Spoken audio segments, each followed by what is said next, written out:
Green नहीं, सिर्फ red डालने हैं, ग्रीन वापस नोट करके रखेंगे।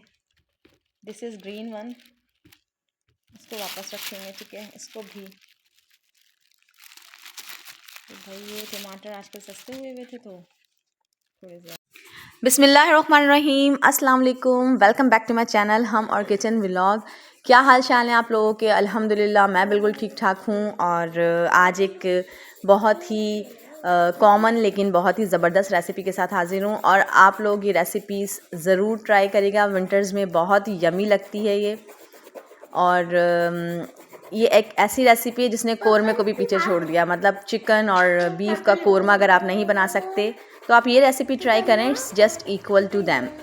अच्छा भाई, सबसे पहले हमने करा क्या है कि 2 बड़ी प्याज लेके, आजकल प्याज जो है वो गीली वाली आ रही है तो थोड़ा अच्छी तरह देर तक जो है वो फ्राई होती है, उसको अच्छी तरह फ्राई करना है आपने लाइट ब्राउन होने तक। उसके बाद दही के साथ मैंने उसे ग्राइंड कर लिया और दही के साथ ग्राइंड करने के बाद उसी ऑयल में, जिस ऑयल में हमने अनियन को फ्राई किया था, मैंने थोड़ा सा यानी 1.5 चम्मच तकरीबन लहसुन अदरक लेके उसको अच्छी तरीके से भून लिया है। और भूनने के बाद उसमें मैंने जो अपना ये मिक्सचर बनाया है दही का और अनियन का ब्राउन, वो हम इसमें ऐड कर देंगे। और ऐड करने के बाद इसको 2-3 मिनट के लिए भून लेंगे। ज़्यादा इस वक्त नहीं भूनना है, जब हम इसमें मसाले ऐड करेंगे उस वक्त हम इसको बहुत अच्छी तरीके से भून लेंगे।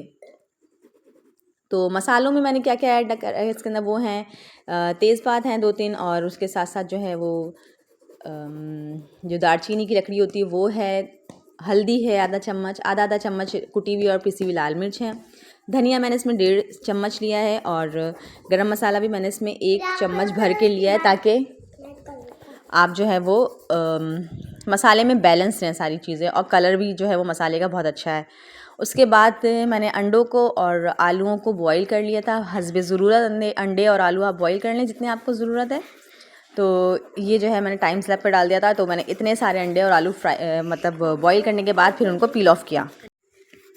अंडों को भी आप अगर चाहें तो इस स्टेज पे जो है मतलब पील ऑफ़ करने के बाद सारे अंडों को आप ऑयल में फ्राई कर सकते हैं, लेकिन उससे थोड़ा जो है वो छींटे वगैरह ज़्यादा उड़ती हैं, इसलिए मैं अवॉइड करती हूँ।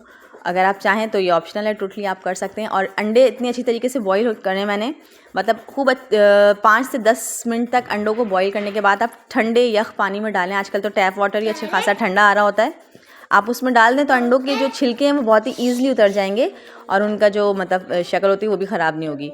और आलू भी आजकल बहुत अच्छे आए हैं फ्लेवर वाइज, तो आलू भी मैंने जल्दी जल्दी जो है सारे पील ऑफ कर लिए थे। तो सारे अंडे और आलू जो हैं वो इस तरीके से हम पील ऑफ कर लेंगे। इतनी देर में जो मसाला है वो हमारा खूब अच्छे से भुन गया है और इसका कलर भी कितना अच्छा आ गया है। ऑयल जो है जब भी आपके मसाले में से जो रिलीज़ होना शुरू होगा, देखें ऑयल इस तरह तह पर आ जाएगा, तो इसका मतलब होता है कि भाई इट मीन्स कि अच्छी तरीके से भुन गया है। इसमें अब मैंने अपने आलू और अंडे मिक्स कर दिए हैं। अब सालन हमारा बिल्कुल तकरीबन तैयार हो गया है और उसके बाद बस हमने इसमें हस्बे ज़रूरत पानी रखना है। अगर तो ग्रेवी आपने ज़्यादा रखनी है तो आप पानी ज़्यादा ऐड कर सकते हैं, और अगर कम तो फिर आप कम पानी ऐड करें। और आप इस स्टेज पे जो है सारे आलूओं को जो है वो चम्मच से अच्छी तरीके से तोड़ भी सकते हैं, मतलब शेप उनका थोड़ा सा ख़राब हो जाएगा लेकिन इससे फ्लेवर बहुत अच्छा हो जाएगा और आपकी ग्रेवी भी जो है सालन की बहुत थिक हो जाएगी इस तरीके से। तो ये स्टेप अगर आप चाहें तो कर सकते हैं। और इस स्टेज पे बस पानी डाल के आपको इसको 10 से 15 मिनट तक पकाना है ढक्कन ढक के, और आपका सालन ऑलमोस्ट रेडी हो चुका है। अच्छा, मेरी रेसिपीज़ आप लोगों को पसंद आती हैं तो चैनल को लाइक शेयर सब्सक्राइब ज़रूर करिएगा, और इसकी डेकोरेशन आप जैसी चाहें कर सकते हैं। तो मैं जो हूँ यूजुअली जो है लंच में 8 लोगों के लिए खाना पकाती हूँ, 6 to 8 लाजमी 6 to 8 लोगों के लिए खाना बनाती हूँ। तो क्वांटिटी जो है वो आप अपनी मर्ज़ी से कम या ज़्यादा कर सकते हैं। बस तो मैंने ये सर्व कर दिया है सालन, और उसके बाद जो इसके ऊपर मैंने हरे धनिए से गार्निश कर दिया है मैंने टॉप पर। और अगर मेरी रेसिपीज़ आप लोगों को पसंद आ रही हैं तो चैनल को लाइक शेयर सब्सक्राइब ज़रूर करिएगा और रेसिपीज़ को शेयर भी ज़रूर करिएगा। अल्लाह हाफ़िज़।